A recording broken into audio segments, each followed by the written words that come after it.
Schulte was in Star Wars with William Catt, who is in Carrie with Melanie Griffith, who is in As Good As It Gets with John Travolta, who is in Apollo 13 with Ed Harris. Unbelievable. I thought I had you. And I think I'm going to die of boredom.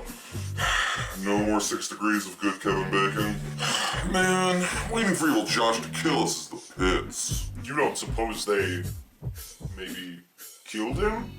Those 2 frosted dumplings? I know, but I haven't even heard any explosions or special effects upstairs. Fine, I'll go, but if he's up there and he kills me, I'm gonna haunt you forever. Oh, so you're gonna be a ghost haunting me, who will probably also be a ghost. That's fine with me. Fair enough.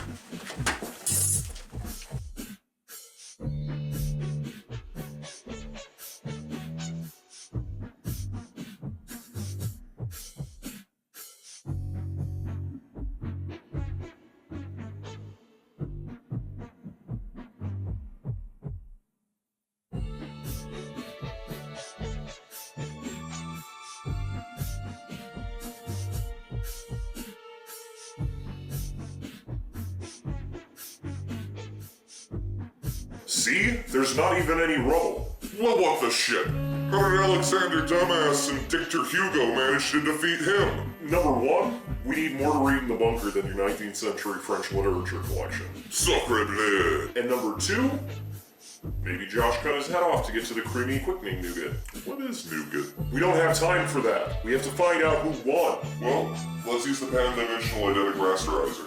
Yeah, pander it up. Let's pander it up, son. Well, this is very strange. The signal's garbled. Reverse the polarity of the neutron flow. Evil Jacobs, I'm sitting right here next to you. You don't have to shout. It looks like it's 2 signals, trying to use the same dimensional vibration signature.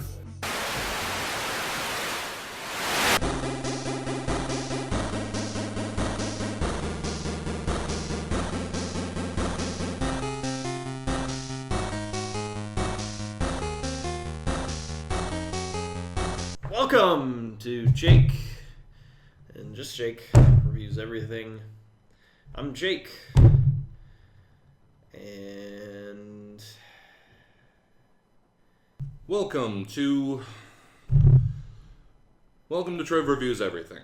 somebody couldn't be here today, but I guess we're gonna go on without him because I'm sure that's probably what he would want.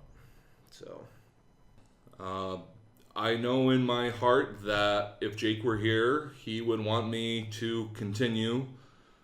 And seeing as I feel just fine, I don't feel sad or anything at all. I'm 100% fine.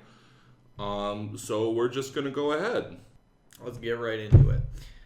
Today, This week, I'm we're taking a gonna look talk at The Man of Man of Steel. They will race behind you. They will stumble. They will fall. But in time, they will join you in the sun. In time, you will help them accomplish wonders.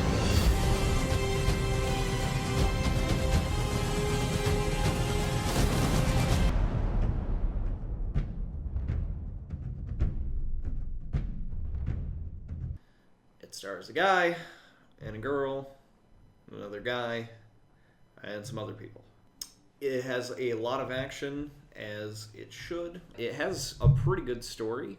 I was super, super impressed, if you'll pardon the pun. I had a lot of faith in Chris Nolan and David S. Goyer and Zack Snyder. There was a lot of things going forward that was going to put this as a likely success. And it did not disappoint. There were a lot of concerns about the origin story, a lot of concerns about using Zod again, and these are from me. Terrence Stamp is the fucking man, and nobody's going to beat him as Zod, so I don't know why anyone's even trying. I have to eat my words in front of you, audience. I have to eat my words and admit that this was really, really well done. Zod didn't seem played out and tired. He seemed fresh. The origin is told very well in parts instead of all at once, which has a lot to do with the pacing being very good in this movie. And overall, I think that I would recommend that you see this movie if nothing more than to see a good action movie. If you're into comic books, you might be a little torn on this particular movie, considering a lot of the root work that is done in Superman over the years. Superman was the original superhero, so there may be some points of contention for fanboys as far as the origins and a lot of the themes in the movie, especially having to do with Superman being brought up the way he is in the movie and his personality overall. The perspective on Superman was one we haven't really seen for some time, at least not in the movies. And overall, this was a worthy movie for the Man of Steel. And it is one that is going to, I believe, be an excellent navigation point for the future of the Justice League movie. So I would highly recommend it to anybody if you like Superman movies, if you like superhero movies, even if you like just a basic action movie. There's some really nice action, good special effects. Overall, I'd say this one can't be missed. It's awesome! So going forward here, we're going to throw up a spoiler. As usual, characters. You have your basic platter of characters. In fact, in the trailer roundup that we did talk about how Zod is such a mainstay of the movies, even though he was only in one generally. I had so much doubt behind Zod. Terrence Stamp ruled all over the world as Zod in Superman 2. And so it was kind of it's kind of hard act to follow. And he will answer to me. Much in the way that many people assert that there's no way that they'll be able to do a Joker in any future Batman movies, because how could they hold a candle to Heath Ledger? Never rub another man's rhubarb. He became one of Superman's main movie villains. He was very flamboyant and very, I would liken him to the Khan from The Wrath of Khan. He's very, very charismatic. I have 5 times your strength. My complaint originally in the trailer roundup was that Zod is not very active in the Superman comics. Superman has a lot of other villains. He has an entire stable of villains that don't get used at all in the movies. In fact, some of the movie villains, like Richard Pryor, aren't actually in the comic books. So it seems like they're trying to avoid at all using a villain from the comic books and trying their best to come up with an original character, which, for a lot of fanboys is frustrating, because there are a lot of characters, a lot of villains of Superman's that are very in-depth and have a lot to do with the canon of Superman in the comics. But for this movie, Zod works very well. David Goyer really made a very complex character, Michael Shannon really, really surprised me in this. And Zod, in fact, in general, also surprised me. Not only was Zod a credible threat to Superman, of course, because he comes from Krypton and he has the same abilities when exposed to the atmosphere of Earth and to her yellow sun, but he was a much more realistic villain this time around. The old Zod was something of, I guess he was really a comic book villain.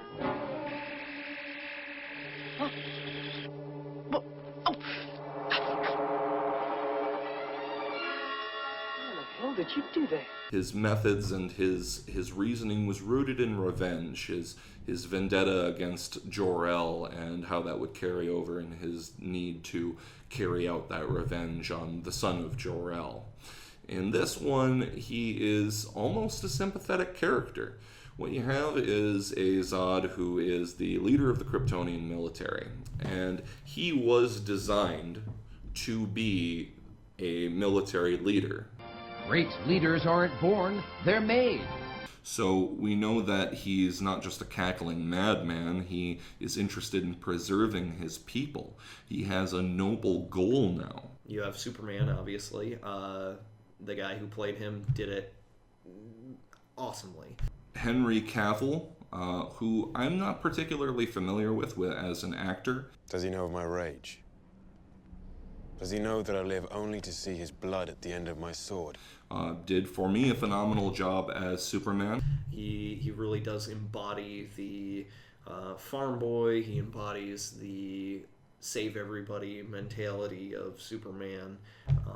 He's very kind, he's very understanding, but he also has a natural ability to grasp the situation and grab it by the horns and take control. So Superman does very well in this movie as Superman and as Clark Kent. Superman is a daunting task for anyone who is put in that role, and he came through in flying colors. Not Isla Fisher playing Lois Lane.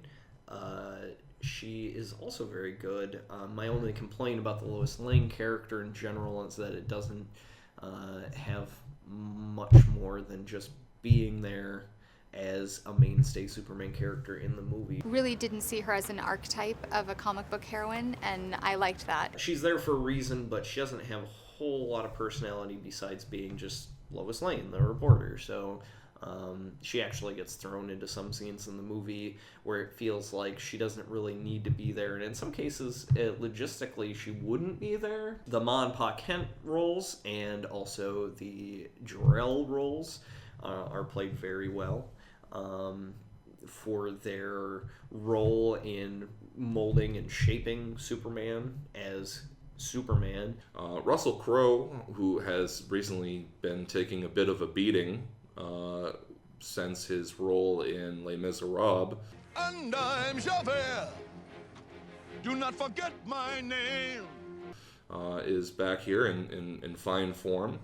He does an excellent job as Jor-El, the father of Superman. They actually delved into the origins beyond Superman's parents shot him into space. We got to kind of spend time as an audience on Krypton, feeling what it was like to live there, getting a feel for what the civilization was like. My biggest complaint concerning some of the old Superman movies in particular is that it was very ethereal, very, well, alien, very different from anything else. It was that you weren't really given a clear idea of what life on Krypton was like. In this, you get to spend some time there. Ma and Pa Kent do their best to raise him as a human and also to hone his abilities as a Kryptonian. So they both play very good roles in this movie. As far as the story goes, I went into this my expectations were pretty low. I figured that they would do a straight-up origin story as usual, and I can draw a few parallels between... So you want to, I don't know, Want what? the new Spider-Man, The Amazing Spider-Man, and this film. Or we could do something else. A lot of people, including me, us, we had talked about not doing a traditional Superman origin story because Superman is a household name. I could go and ask my grandma if she knows how Superman started, and she would say at least that he came from Krypton and that Krypton exploded. Everyone knows what the origin story is. I mean, it's not like I asked to be famous. Yeah, well, it's the price you pay. It has actually been since the 70s, since the first Superman movie, where we really got a full origin story for Superman. If he remains here with us, he will die as surely as we will. And in this aspect, they did keep it short, but they put a lot of information in that short amount of time. The drifter Clark Kent is moving from place to place, just trying not to get noticed. However, his penchant for wanting to help people, for trying to step in and use his powers when he needs to for the greater good, forces him to move to settlement after settlement, trying to get a fresh start every time or after he blows his cover. You've got to get out of there! You've got to. This really sets Superman up as a human character. Superman always has to fight a villain that is trying to terraform something or other. It's always a real estate scam. The big real estate scam with the first Lex Luthor was... When I was 6 years old, my father said to me, Get out. before that, he said, son, stocks may rise and fall. Utilities and transportation systems may collapse. People are no damn good. But they will always need land, and they'll pay through the nose to get it. He was going to break off California and then sell. And then in Superman Returns... What did my father used to say to me? You're losing your hair? Before that. Get out. He said, you can print money, manufacture diamonds, and people are a dime a dozen, but they'll always need land. It's the one thing they're not making anymore. A different Lex Luthor is going to create land off of the East Coast instead of the West. And that land is going to be completely made of kryptonite, which doesn't make any sense. And he's going to sell that for a pretty penny.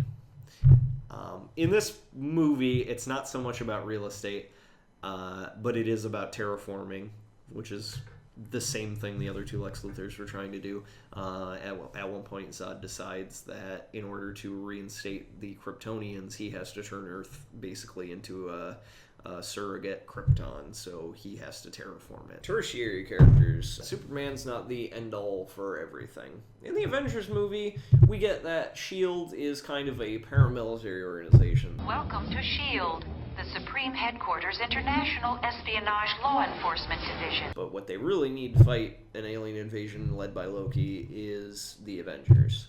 In this movie, you get the sense that Superman is the only match for Zod and his cronies, but he can't do it by himself. A lot of times in movies, they will use the military as a crutch to show the audience this thing is beyond humankind's control and superheroes got to step in and kick some ass. And what happens in this movie instead is that we do get a fair amount of, their helicopters and bomber jets and whatnot aren't doing any harm to them, but at one point, Superman says, well, I'm going to need somebody else to help me out do this, So that's really important as a theme because Superman isn't just... if you want to look at Superman as a Jesus allegory, which I know a lot of people do, Superman and RoboCop seem to be the major fictional characters that show up as Jesus in a lot of things, but... obviously, in the Bible, God helps those who help themselves, and Superman says, well, I'll kick some ass for you, but you guys gotta pitch in too. The power is yours! Superman shows his trust in humanity so that they can show his trust, their trust in him. At the end of Kill Bill Part 2, David Carradine gives us a nice little monologue about his thoughts on Superman.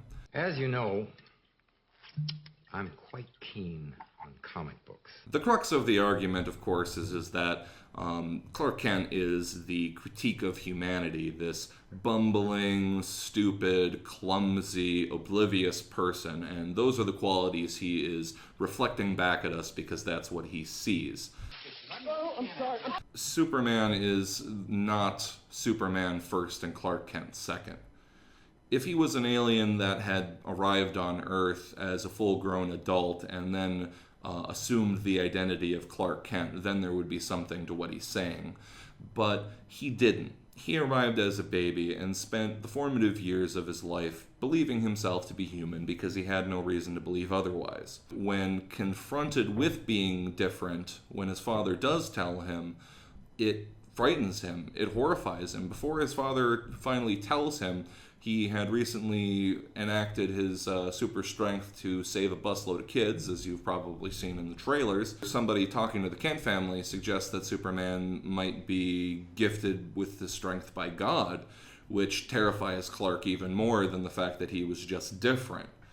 And all this together really kind of showcases his, growing up as human. Superman doesn't see himself as above us.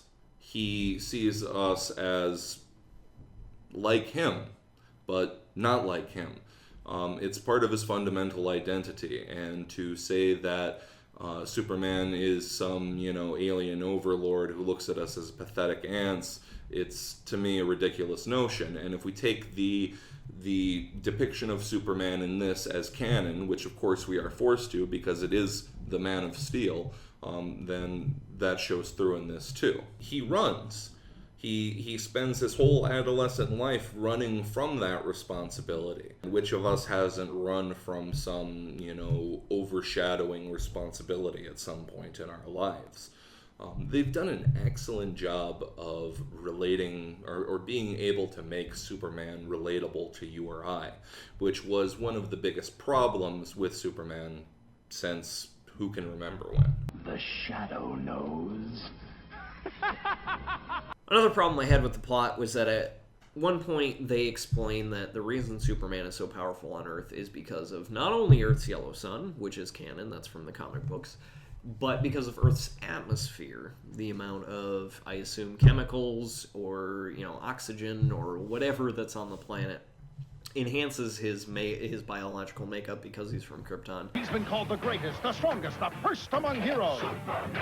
And makes him very muscular and powerful, and he has laser eyes and super hearing and X-ray vision. Blocked, not included. But they explain that he is able to control this because of his parents' tutelage over time, and he's able to focus and do this. One of the battles, he removes Zod's helmet for his atmosphere breathing, and Zod is overwhelmed with being able to see everything and laser eyes and all that stuff. He just can't handle it. The problem I have with this is that in the comic books, Superman goes fucking everywhere in outer space. He flies this planet, that planet.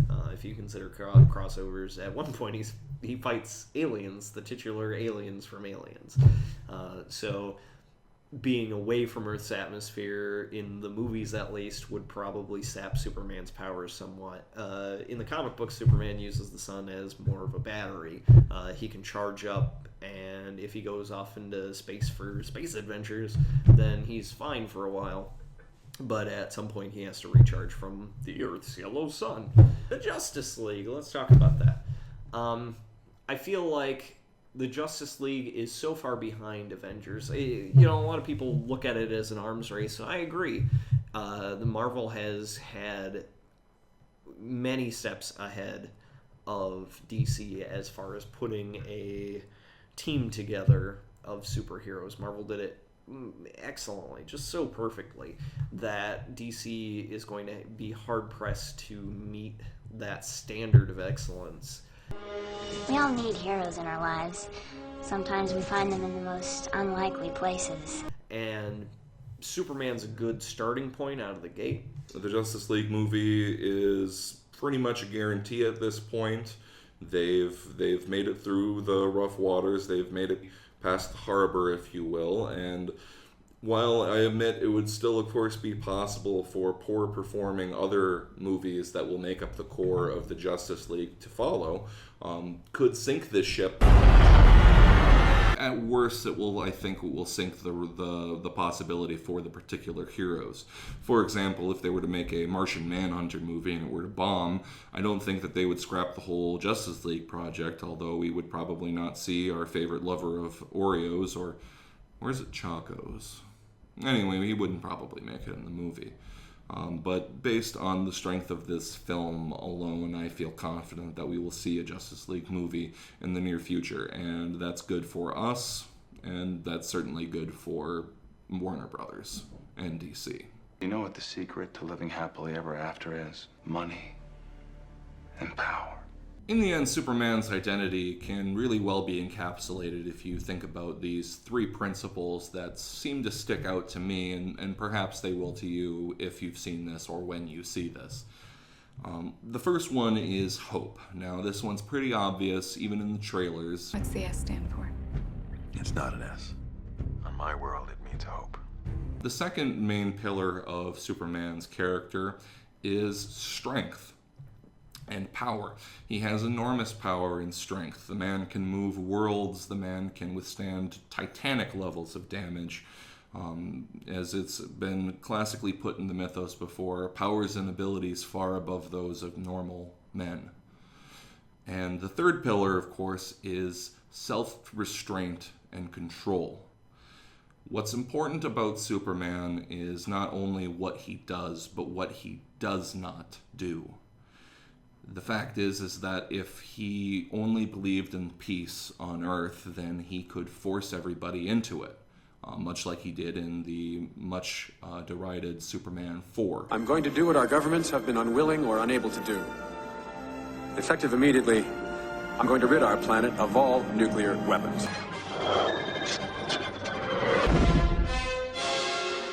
Superman has the ability to make the world exactly what he wants it to be, but he exercises the control.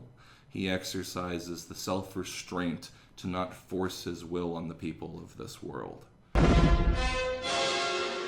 Superman is a good man who has to use his power with the most careful control. Because he is so powerful, even a slight miscalculation could break bones, end lives, destroy cities. He does seem to destroy a lot of things. There's a lot of collateral damage in this movie. And I would argue that maybe Superman was just not... he wasn't used to fighting some guy that is just as powerful as him.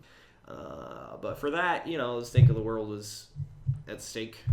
So you can't really sit there and say, oh, well, he could have killed a bunch of people, because they were already killing a bunch of people anyways. It is those three pillars together that is the core, the fundamentals of Superman. As much as it is about restraint and strength and power, the foremost for me is hope. Hope that the people in this world who do have power will use it well, will use it for all of our betterment instead of for their own gain.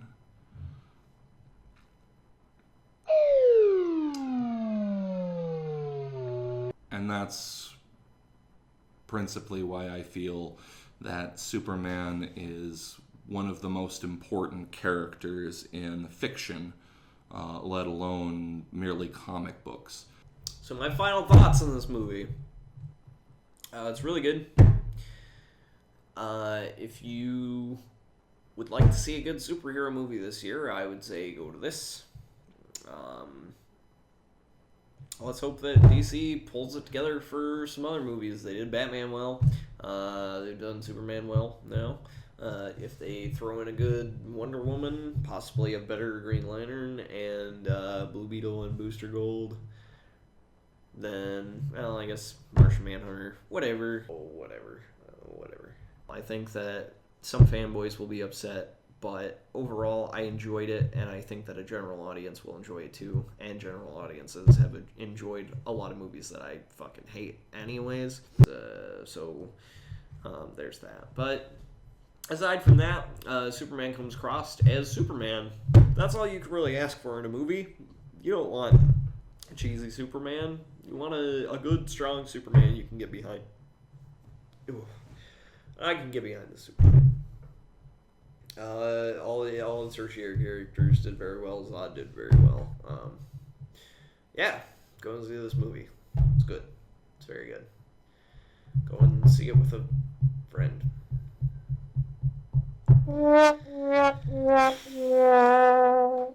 So, where does that leave us? Well, that leaves us with a great new superhero movie to go and see. That leaves us with a great deal of hope. Hope for the future of the Justice League movie. And that leaves me with my first review in the bag. But I mean, it's not like I really even noticed that Jake was gone. I think that we got some good stuff here, and well, he will be missed. We will put on our strong faces and stiff upper lips, and I will march forward to the best of my ability. Well, that's it. For Jake, this has been reviews everything. Trev Reviews Things. Thanks for watching.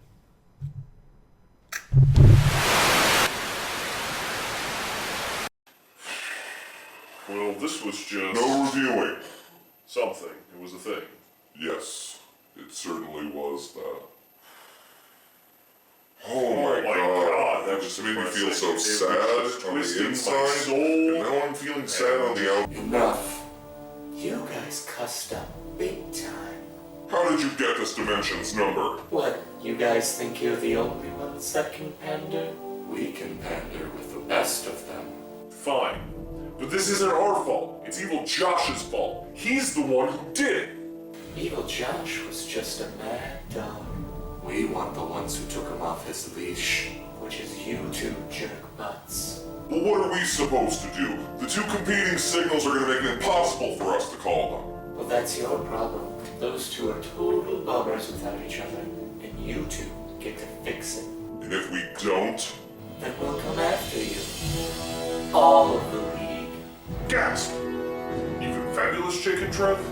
Especially Fabulous Jake and Trev. You guys fucked up big time. We are gonna cut you down and gobble you up. Oh, no. Good Jake and Trev. Out.